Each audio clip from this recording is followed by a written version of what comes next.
Hello guys, hi mga kabig bites. Nandito po tayo ngayon sa tapos natin na sit up. Ito po ay isang 100 boxes. Dito is 60 boxes and dyan is 40 boxes. So total of 100 boxes. So for today, ang target natin is maglalagay na tayo ng crabs.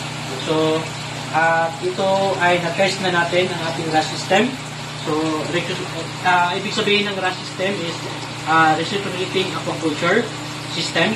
So na-test natin, ang result is okay na, ready for adding na sa crabs. So ang salinity niya is nasa around 20 ppm. And then ang natin, ammonia 0.20.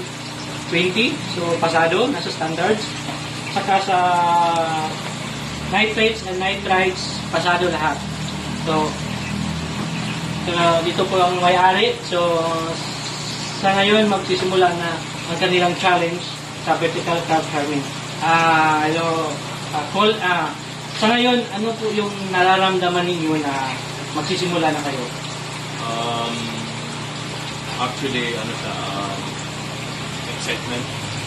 Excited ako. Excited ako na successful ito. Alam ko na mahirap to, pero gagawin namin lahat para successful ito. Yan dapat. So, sa negosyo, ang challenge, natural yan. Titingnan na yan kasi tipagan sa diskarte.